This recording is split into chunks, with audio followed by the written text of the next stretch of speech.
because we don't know at this stage the decision of the court on all of those 3 points, which we'll learn later maybe in the judgment, my Lord, without prejudice of those submissions, we shall in the course of our submissions refer all of those affidavits. Now, my Lord, let me start my submissions, my Lord, with the burden and standard of proof. Your Lordship, the burden of proof of grounds in an election petition rests solely on the petitioner. And the standard, Your Lordship, is on a balance of probabilities. That is the provision of Section 80, subsection 3 of the Parliamentary Elections Act. My Lord, we have provided 2 decisions on how the courts have treated the burden and standard of proof.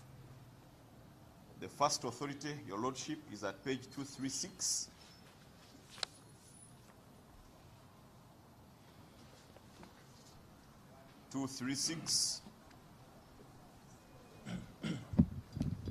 The authority of Tolit Simon Akecha versus Olanya Jacob and EC. But the actual holding, my Lord, is at page 241.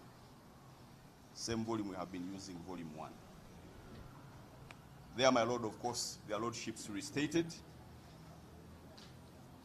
that the burden of proof, the page number where the holding is, my Lord, is at 241 of volume 1 of our band of authorities. I was saying, my Lord, that their Lordships restated that the burden rests on the petitioner and it's on a balance of probabilities. But the catching thing in that decision, my Lord,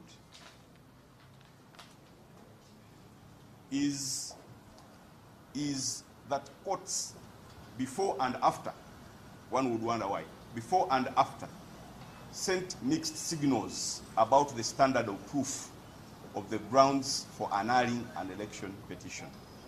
My Lord, as far back as 2011, in that decision, the Court of Appeal said, please do not be confused about the standard. The standard of proof for all grounds in an election petition is on a balance of probabilities. My Lord, that same position is repeated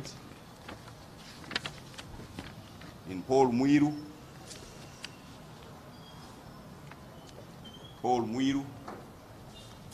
versus Nebeta Nathan.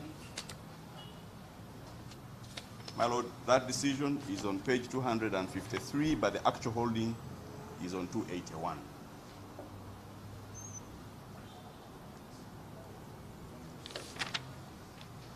That is also a 2011 decision. The actual holding is on page 280 and it stops at 281. Now, my Lord, let me make this point also very clear. Even after Kakoza John Baptist, Supreme Court, 2009, even after these 2 decisions I have referred to, some decisions at the High Court and some at the Court of Appeal continue to confuse the standard. That on offenses, it is slightly higher than the balance of probabilities. These 3 decisions I have referred to, my Lord, tell you that when you are proving grounds for annulling an election petition, the standard is the same, balance of probabilities. Now, my Lord, that position I'm talking about has now been settled by the Court of Appeal. Last round of elections, in the case of Owebei versus EC and another. Owebei versus EC and another. That authority, my Lord, is at page 288. The actual holding is on page 299. So, my Lord, there should be no confusion, therefore, as we progress with the case about what the burden is. I have admitted it rests on the petitioner, and the standard of proof for all the grounds is on a balance of probabilities. Yes, my Lord, that's what Webbe says. My Lord, the the authority, the actual holdings at page 299. Yes.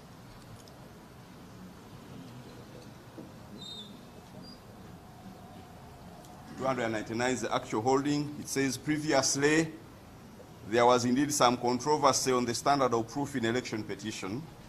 This court in her decision, Faridah Nambi Mubanda, Mary Babile Kabanda, recently put the matter to rest by finding that the standard of proof set out in section 61.3, now it is 83 of the PEA, which provides that any ground, the word any, my lord, is catchy, any ground specified under 61.1 shall be proved on a balance of probabilities.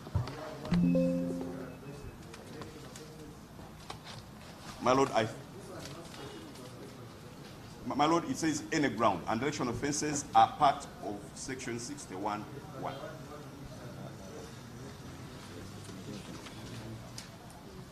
Well, my lord, our interpretation of this office, that the thing that we have given you, and even, by the way, my lord, in Kakoza John Baptist, I'll get to it later, but it's that's in that case, my lord, the Supreme Court found bribery in Kakoza John Baptist, and it was proved on a balance of probabilities. I will refer to it on other issues. I think that we have already referred to it. Yeah. We have actually already referred to it, my lord. If you could go back on it.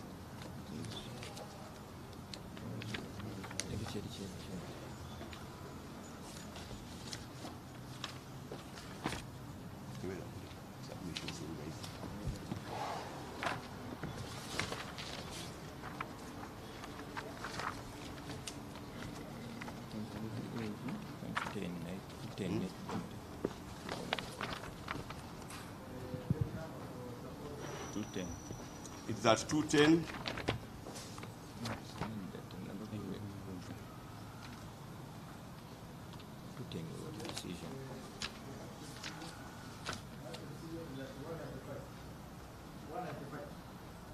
Yes, but let me double check, my lord.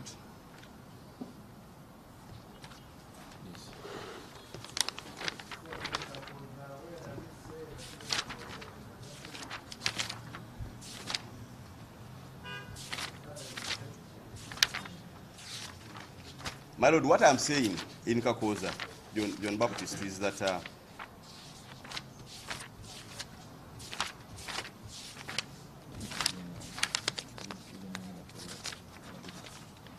my lord, I hadn't lost my mind to a specific issue.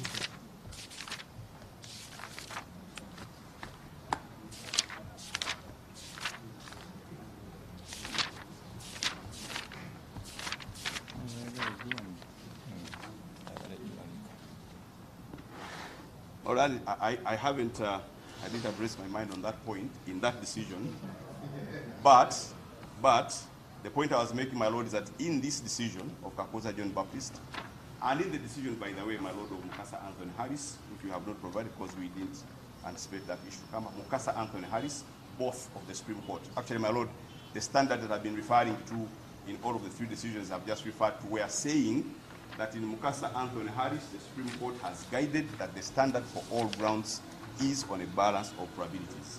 My lord, we shall provide that authority of Mukasa Anthony Harris. That is where all of these decisions I'm referring to, we are saying the Supreme Court clarify that for all of them, it is on a balance of probabilities.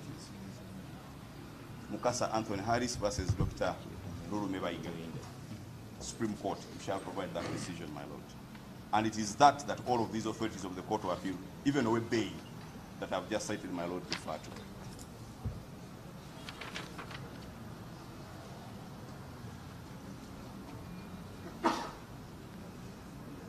Now, my lord, I will be content that I have discharged the burden and standard if I am able to convince your lordship as a reasonable tribunal that a fact is more probable than not. That's what balance of probabilities means.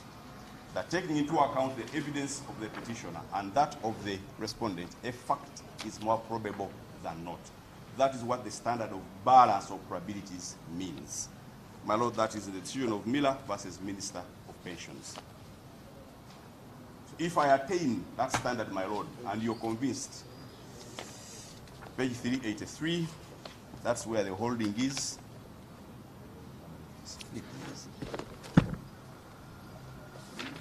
383 is where the actual holding is, page 383.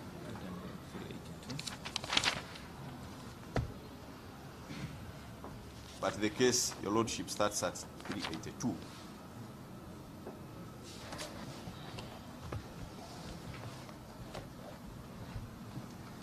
There, my lord, their lordships said that the degree is well settled.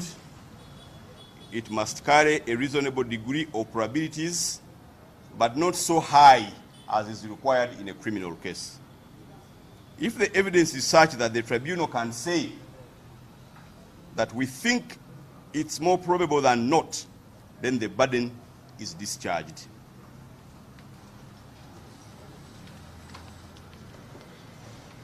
Then the burden, my lord, is discharged.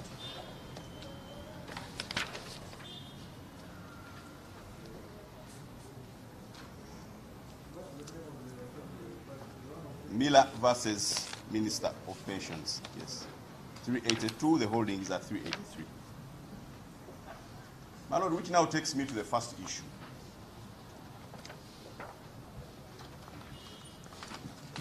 The admissibility of the affidavit of Ben Mukasantale.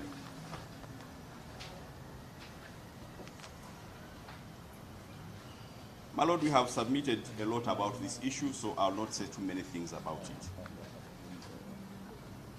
Suffice it to say, my lord, that Chamber Nathan Mwanguzi and George William Maumbe on the 9th of April deposited affidavits in support of the petition. My lord, those affidavits were filed together with the petition. No, those in support of the petition. Not mine, my lord, yes. Yeah, of the first respondent, yes, my lord. And I'm saying, my lord, that as it became apparent during the examination, they explained to the court the egregious circumstances in which they had sworn the second set of affidavits, which were removed from the record of court. My lord, we have already argued that that which Ben Mukasa did, and is clear from his affidavit, clear from those affidavits which were expunged, clear in the examination in court here, is against the tenets of a fair trial. My lord, we are dealing... My lord, now we are dealing with that of Ntale. Yes, that's what I'm saying, my lord. Yes, no, my lord, the point I'm... Ben Mukasa, my grievance is this, my lord, that he perpetrated the illegality that the court has identified, that counsel for the first respondent has identified, and has led to the expungement of those affidavits. So my question, my lord, is, if this Ben Mukasa has denigrated the tenets of a fair trial by doing what he did, by procuring this illegality, by ensuring a fair trial does not take place in this matter, the question then should be, should we allow him to continue participating in this trial? A trial that he does not believe in, or at least its fairness.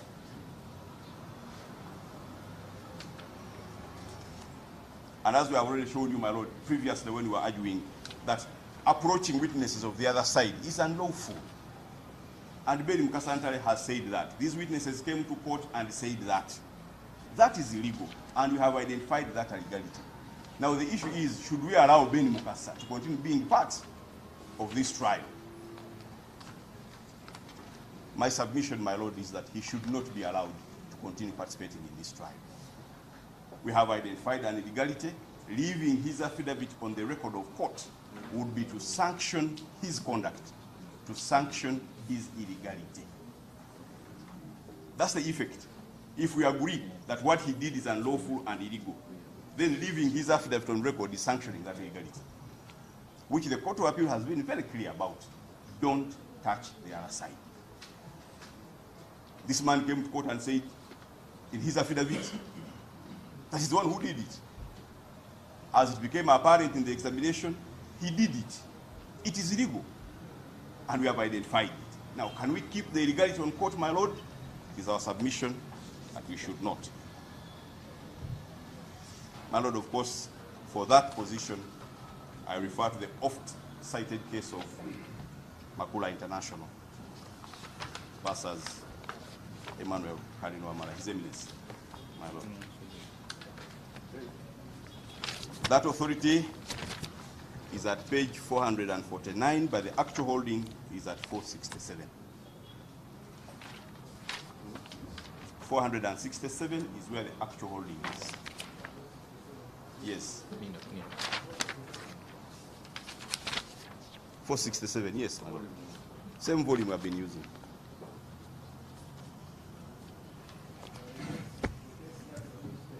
The case starts at page 449, my Lord.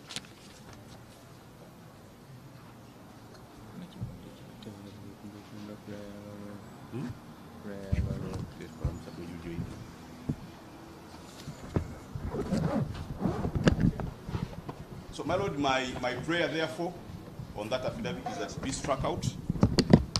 Be struck out the courtroom.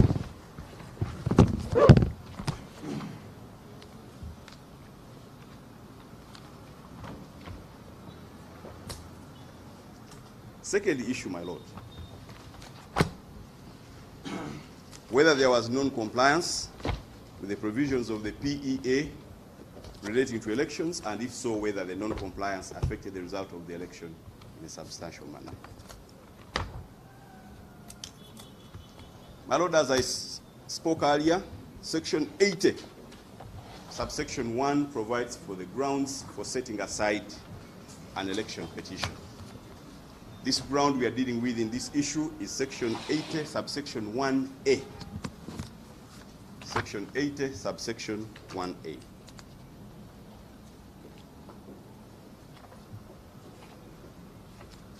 An election of a member of parliament under that section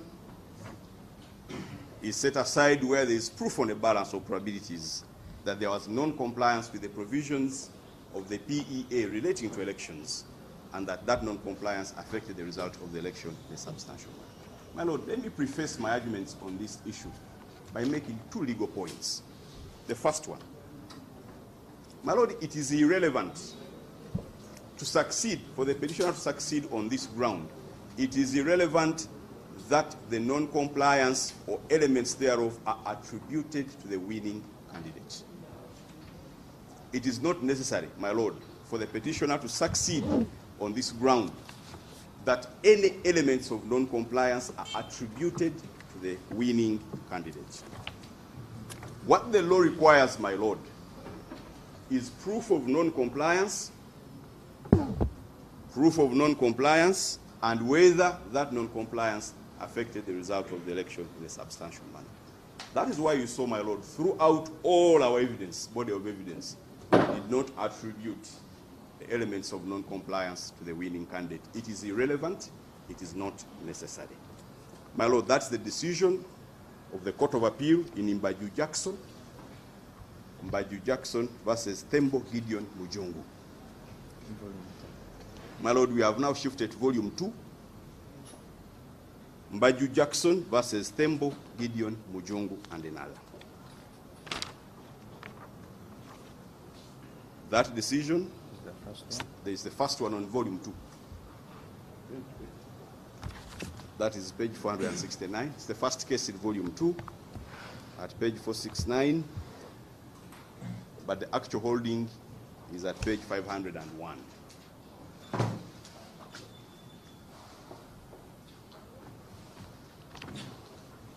The actual holding, my Lord, is at page 501. If I could just read. The holding is at 501, page 501.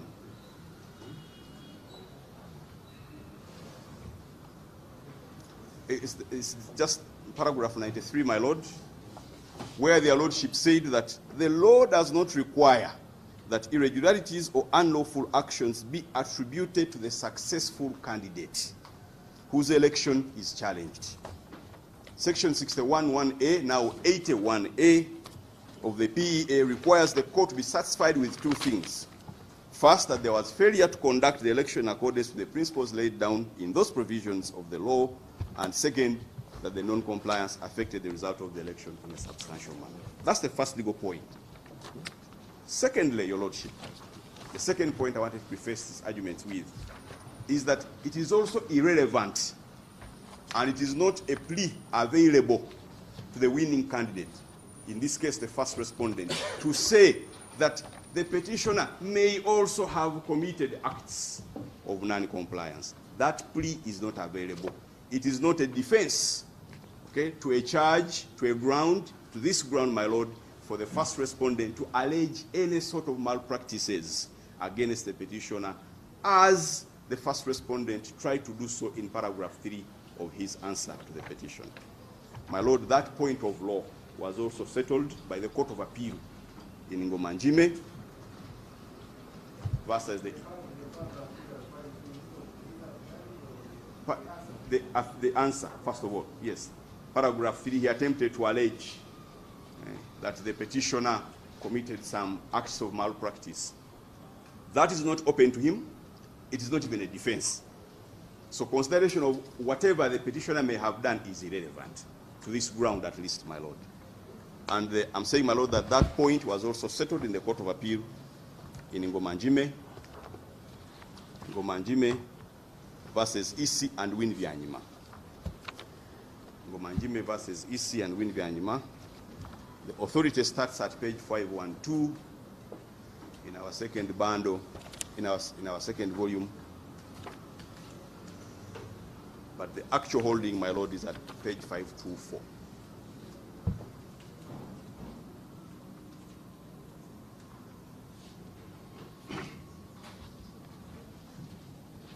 The authority starts at page 512, my Lord. But the actual holding is at page 524.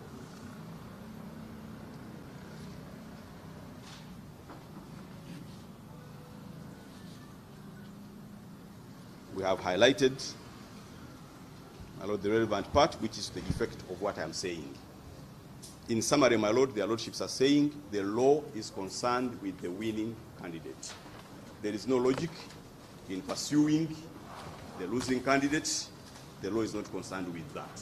So it is irrelevant when we are arguing this ground that the petitioner may have, as I saw the counsel for the first respondent try to bring out at some part of the cross-examination.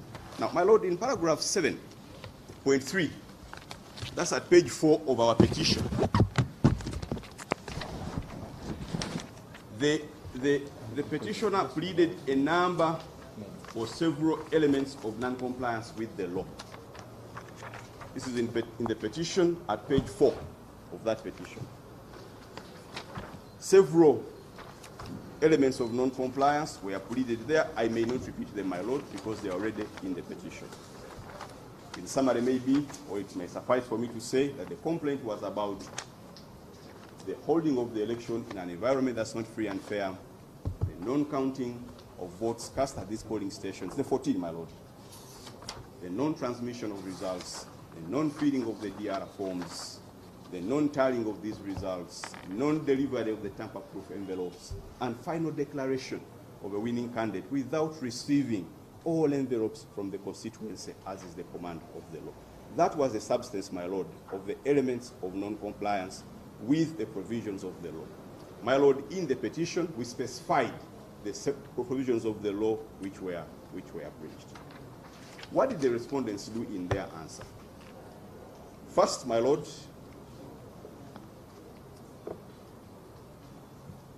of course, my Lord, I could also probably mention that the petitioner gave evidence in support of those claims together with our agents. Now, in answer to the petition, let me begin with the first respondent. What does he say?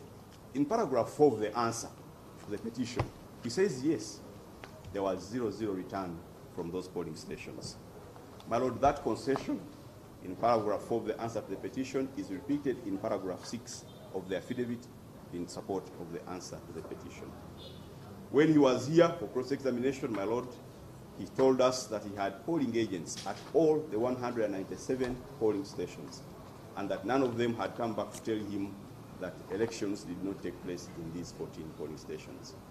Pressed further in cross-examination, my Lord, He admitted, 1, that there was non-counting of votes. He admitted, 2, that DRA forms were not filled. He admitted from the look of the tally sheet that the results were not there. All of those elements of non-compliance were admitted while the first respondent was on the stand. Now, for the second respondent,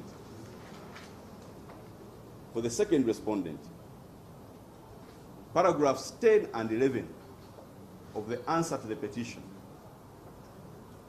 paragraphs 10 and 11 of the answer to the petition, and paragraphs 9 and 10 of the second respondent's answer to the petition admit a greater majority of those elements of non-compliance. Admit a greater majority. My Lord, we will retreat and read those paragraphs. You will see what I'm saying. Further, my Lord, the second respondent filed 5 other affidavits. When you gave them leave to do so, they filed 5 other affidavits of Ahawe Fiona, Peace Shogabirwe Mugabe, Kamsime Ruhemba, Tamale Simon Peter, and Kakaire Gavastas. All those affidavits were filed on the 5th of May by your leave. Now, my Lord, the silver lining that cuts across all of these 5 affidavits, which are the evidence of the second respondent, is that 1, there was non-counting of the votes at these polling stations. 2, that as a result of violence, this counting was not completed, and therefore that no DRA forms were filled at these polling stations.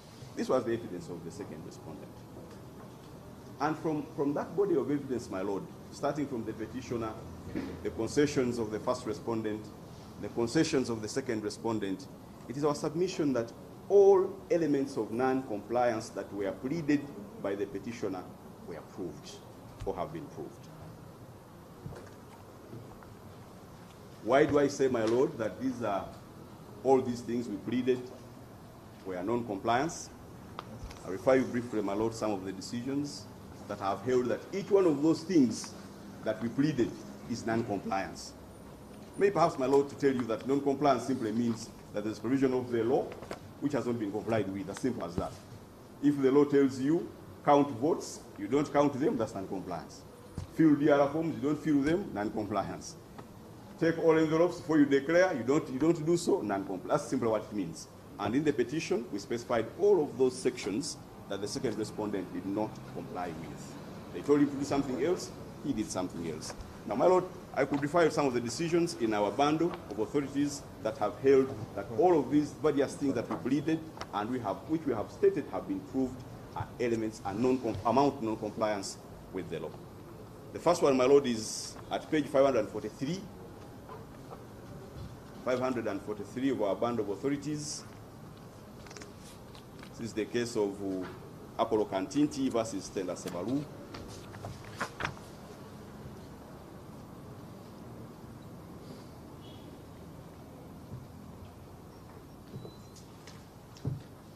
The actual holding, your Lordship, is at page 566. It's a very small line down there. Your Lordship is telling you that if you don't tally, that is non-compliance. Yes, 566, that's where the small holding is at the end of the page. We have highlighted it. The second authority, my Lord, is Joy Kafura Kabatsi versus Anifa Kawoya, Supreme Court. That one is on failure to prepare or fill DRA forms. The actual holding is at page 631 to 632. 631 to 632. 631 to 632 is where the actual holding is. There, in very few words, my Lord, dear Lordships, the Supreme Court said DRA forms are mandatory. They are not a matter of form. They are a constitutional command by virtue of Article 86, 68 rather, 68, 2 and 4 of the Constitution. They held their lordships, the Supreme Court, in that matter, that DRR forms are not a matter of form. In fact, my lord, the lordships went as far as saying if you do not have a DRR form at a polling station, you cannot declare the result of the election, because that DRR form is the basis of the declaration. Next, my lord, is the case of Acheng Sarah Opendi, same volume. Acheng Sarah Opendi and another versus Ocho Nyakecho. That decision, the holding is at page 678. The actual holding, my lord, is at 678.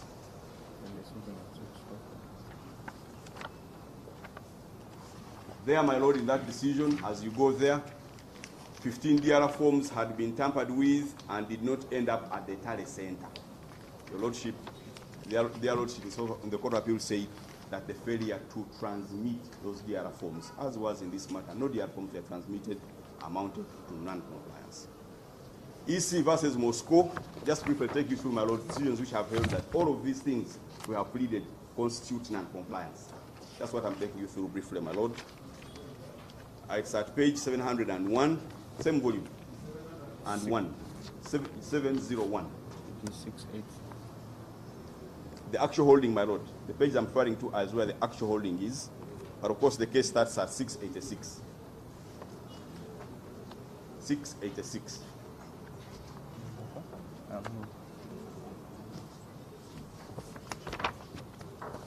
But the actual holding begins at page 701. Their lordships were interpreting a section, my lord, of the Local Governments Act that is pari materia with that of the PEA relating to postponement of counting and tallying of results. They said that the EC had that option to postpone counting of votes, as in this matter, postpone voting, as in this matter. They had those options under the PEA. They did not take them, and instead went ahead and declared a winner without those 14 polling stations. That is non-compliance, my lord. It was held in EC. My lord, first of all, my lord, if according to the evidence of their own witnesses, they are saying there was violence at these polling stations, and the materials were destroyed, by the way, they say that as well. Now, they could have postponed the election to the next day. My lord, that's section 12E of the Electoral Commission Act. 12E of the Electoral Commission Act.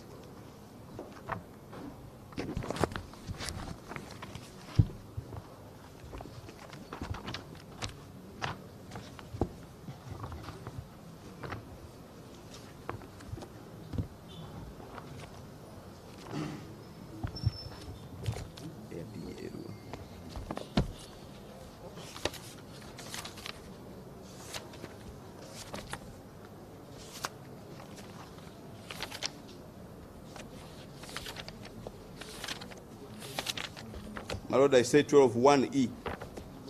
That is the section, my lord, that there is.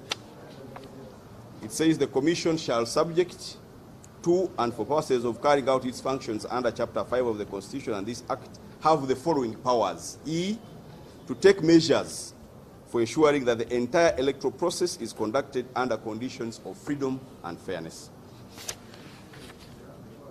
My lord, their lordships in the Court of Appeal have said that is that's a section that permits them to cancel. That permits them to cancel. My lord, I have not carried, but I will bring it, my lord. Then, my lord, back to the PEA, the Parliamentary Elections Act. Section 64 allowed them to postpone polling of the PEA. 64(1), where polling at a polling station is interrupted by a riot or violence or any other event, the presiding officer shall adjourn the polling to the next day. Yes, for polling, my lord. Then for...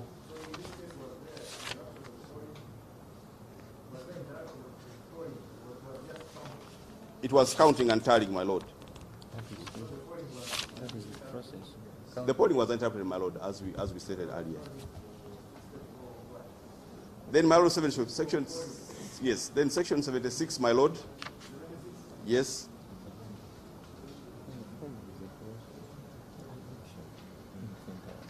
Section 76, my lord. Maybe it is more direct what you want, my lord. It says where counting, tallying, or recounting of votes is interrupted by a riot of violence or any other cause, the presiding officer or returning officer shall adjourn the counting, tallying, or recounting to the next day. Section 76, my lord. So I'm saying, my lord, they had these options and they did not take them. And that amounted to non-compliance in view of the decision of EC versus Moscow that I've just referred to. Moscow, EC versus Moscow, Jacob. EC versus Moscow, Jacob.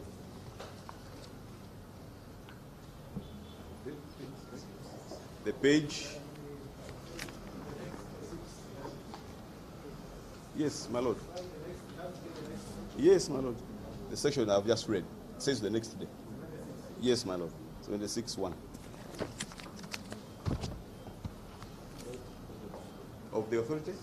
701. That's where the holding is. 701. What the lordships were saying in Moscow is that they had that option, postpone counting, tallying to the next day. They did not take it. That amounted to non-compliance.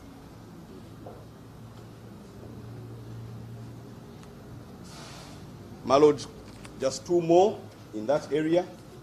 Amorupol, the decision of Amorupol versus Okero John Baptist. The holding is at page 718. That case is a 706. But the case begins at 706. 718 is where the holding is, but the actual holding is at, no, 706 is where it begins. The actual holding is at page 718.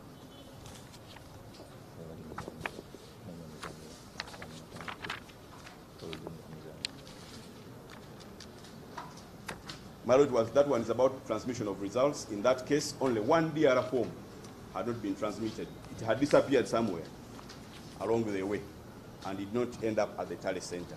Their lordship said the non-transmission of that DR form amounted to non-compliance. Lastly, my lord, on this issue is our plea, my lord, that the winning candidate was declared on provisional results without first receiving all envelopes from the constituency. I rely, my lord, on the decision of Betty Muzanira Bamkwatsia, Betty Muzanira Bamkwatsia versus Winfred Komhanj. That decision is at, the holding is at page 700.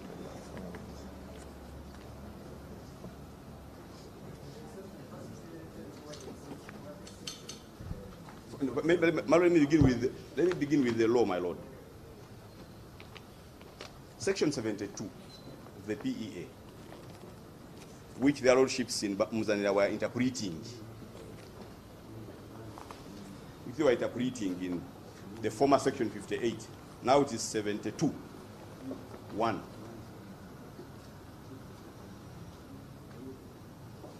Now it is 72(1). It provides, my lord, that 72(1) says after all the envelopes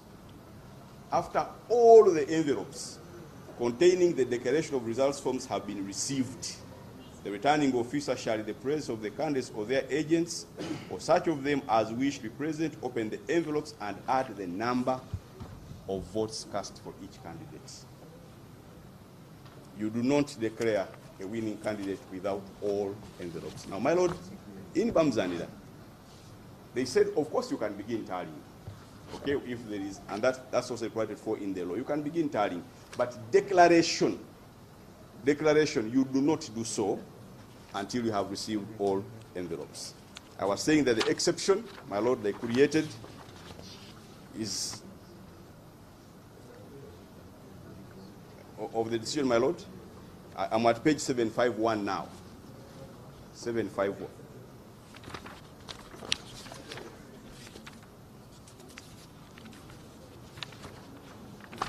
I'll get for you the page of the exception, my Lord.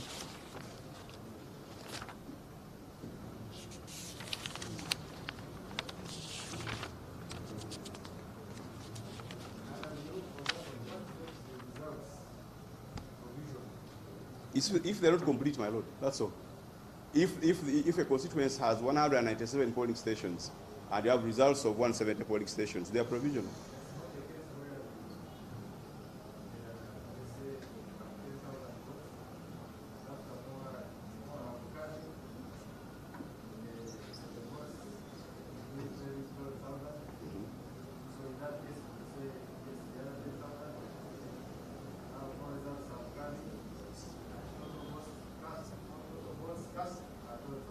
Even that, my Lord, even that, my Lord,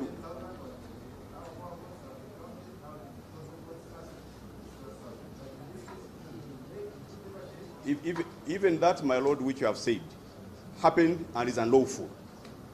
First of all, what you have just said happened in this case and is unlawful. Okay? At the time of declaration, the results were different. At the time of gazetting, the results were different. In Muzanira, the Court of Appeal has said that is unlawful for the returning officer to do, first and foremost.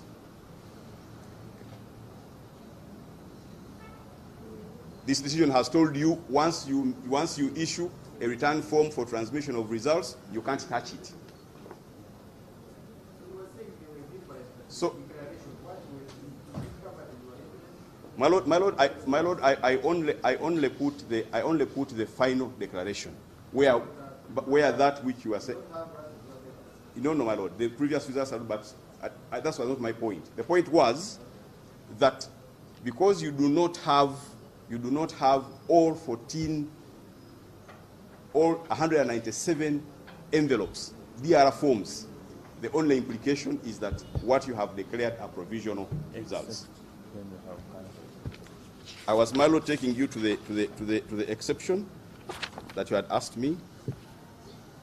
That same page, 751, where I am.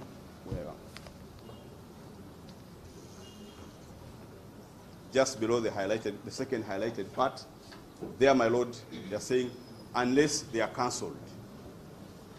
And the second respondent did not tell us that they cancelled. They did not. And cancelling, my Lord, is not by implication.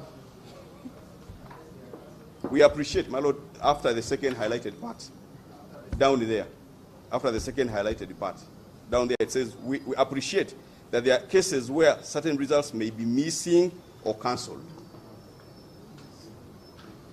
And the available results are used to declare a winner. None of those applies to his case. They were not cancelled, they were not missing. So that's non-compliance, my Lord. So the law commands the returning officer to only... They were not missing. No, my Lord, my Lord, you cannot miss something that doesn't exist. This was a question of non-existence of that, not missing results. Missing results is this, that results have been declared, like in Nyakecho, Saropen. Results have been declared, the other forms have been filled along the way to the transmission. Then they disappear. The Court of Appeal has dealt with missing results. These were not missing because they were not there in the first place. So I'm saying this, therefore, does not apply to our case. And cancellation, my Lord, is, of course, you can't do it by word of mouth. Okay, there is a procedure, my Lord, if you want to cancel results. And the EC has not said, my Lord, that they cancelled. Not at all. What? Then the question, my Lord, would be, what does the law tell them to do? I've just referred you to the law. Postpone to the next day. Yes, the voting to the next day, my Lord. And how? Because you see, my Lord, after the election is held, the law commands the EC to declare a result in 48 hours. They still had time. Yes, so they could have held the election again in those 14 polling stations. the next day. The law gave them that option, and they didn't take it.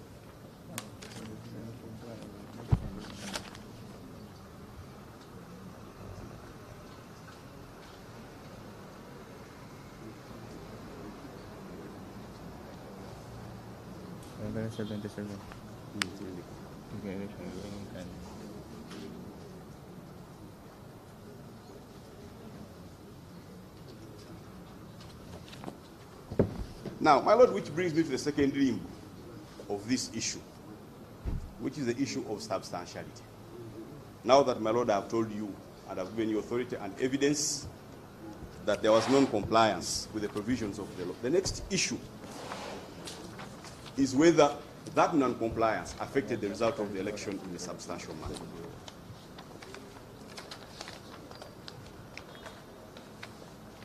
My lord, I will begin with the decision of Kizza Besigye versus Museveni. We all know it's a very huge decision, but the excerpt I'm referring to is reproduced in the case of Bantaribu Issa Nalukoola versus EC. Besigye of 201. Bantaribu, where that excerpt is quoted, is at page 818. But the case starts at 793. Bantaribu Issa Nalukoola versus EC and Orone Derrick, 2021. The excerpt I'm referring to of Kizza Besigye is captured there. Page 818. 818 of the second volume.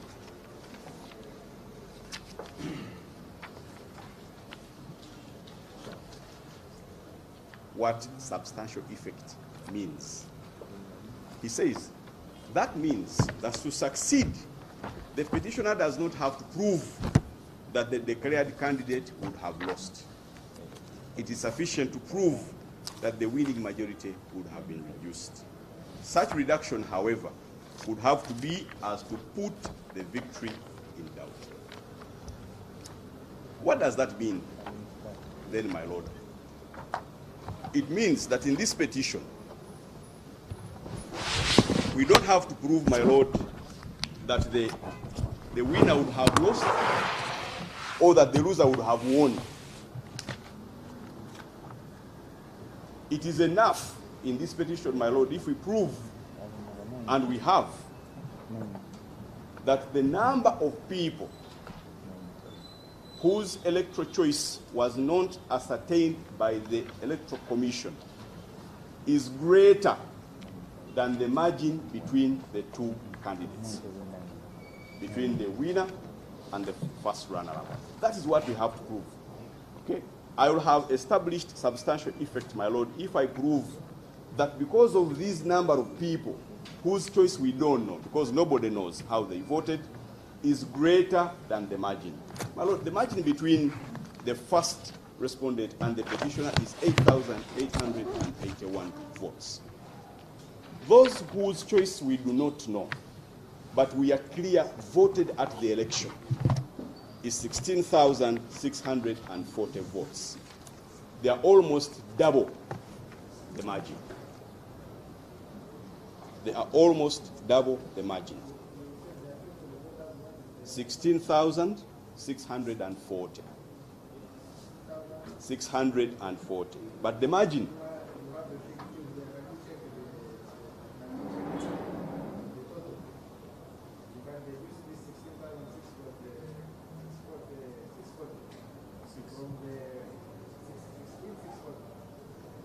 yes, I didn't get your question, my lord. Yes. 14 polling stations. Yes, my lord.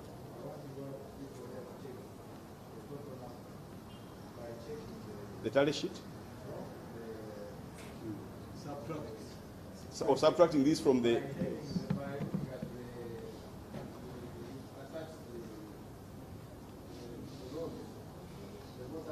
Yes, my lord. Yes, my lord, I have. Okay, they will do that, my lord, as we go on. But you can also get... Okay, my lord. But you can also get it, my lord, from the tally sheet. The tally sheet gives you the number of registered voters per polling station and those who voted. If you look at the tally, it could be easier, my lord, but even that they can do from here. But you can easily get it from the tally sheet. Okay. I'm obliged, my lord. Now, what I was saying, my lord, is that the margin between the winner and the first runner-up, who is the petitioner, is half of that number, nearly half of that number, at 8,881 votes.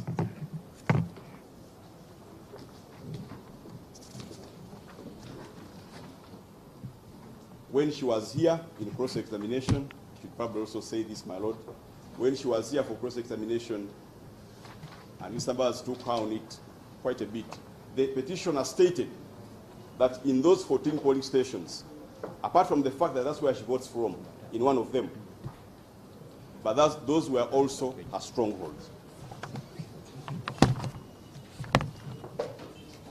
And that evidence was not challenged, my lord.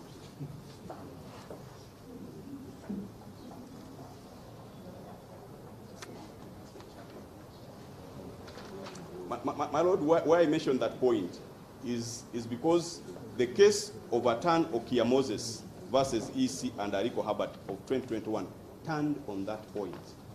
But I'll refer to it, my lord, at page 954. It turned on that point. Okay, the appellant in that case said, these areas which have been excluded from voting are my strongholds. It was not challenged. At the Court of Appeal, my lord, the case turned on that point. At page 954 of our bundle of authorities. Now volume 3. Volume 3. That's now volume 3, my lord. Atan Okia Moses versus Ariko Herbert. 954, yes, it begins at 9:33, but the holding is at 9:54. In fact, my lord, when she was here, Mr. Mbaba said, hey, those were strongholds, okay, have the votes, have them. So it was challenging. So she actually gave them. He gave them the votes. So the fact that they were not, they were her strongholds was not impeached. Now, my lord, let me also give this test, because it might be confused. How do we get substantial effects? Because I saw the first respondent trying to bring another formula when the courts have told us what to do. How do you get substantial effect? My lord, you do not use the number of people registered in the whole constituency. Why, my lord? For example, in this matter, the results of 183 polling stations are ascertained and unknown, and there is no quarrel with them. So if you want to get whether those people who did not vote had substantial effect, you don't use that number vis-a-vis the total number of voters in the constituency. We are not concerned with people whose electoral choice we know. How do you get substantial effect? You get it by comparing the margin between the winner and the runner-up, who is the petitioner in this case, vis-a-vis the number of those people whose electoral choice we do not know. Therefore, my lord, in this matter, we are comparing 16,640 vis-a-vis 8,881. That vis-a-vis 8,881, which is the margin, yes, between the first respondent and the petitioner.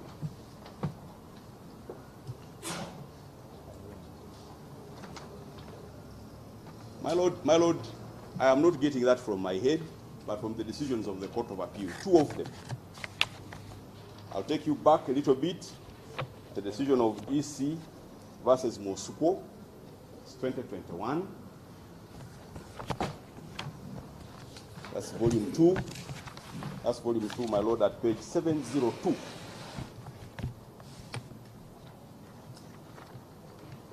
Where is volume 2? Page 702. That is where what I'm saying is.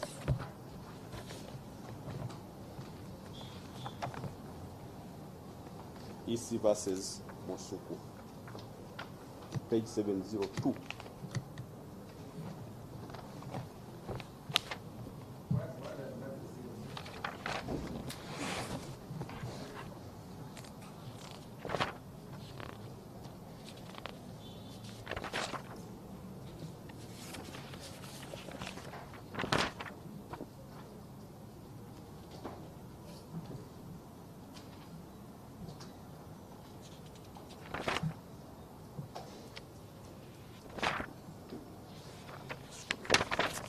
Just briefly, my lord. Maybe, my lord, as I look for that exact holding, I didn't appear to have highlighted it. Let me begin with the Acheng Saro Pendi at page 680.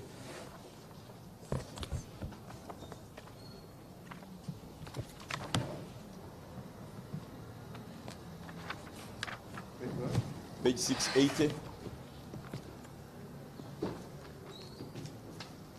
In how we get the substantiality effect. Page 680, Acheng Saro Pendi and another versus Open, my lord, starts at just a minute. Starts at 664. But the holding about this issue, my lord, is at page 680. We have highlighted it.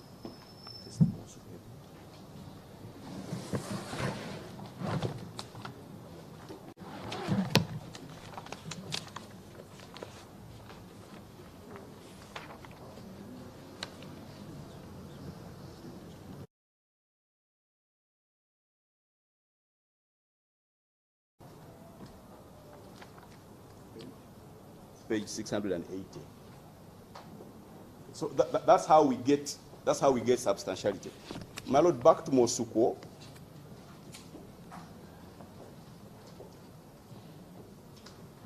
Back to Moscow at page 702. 702.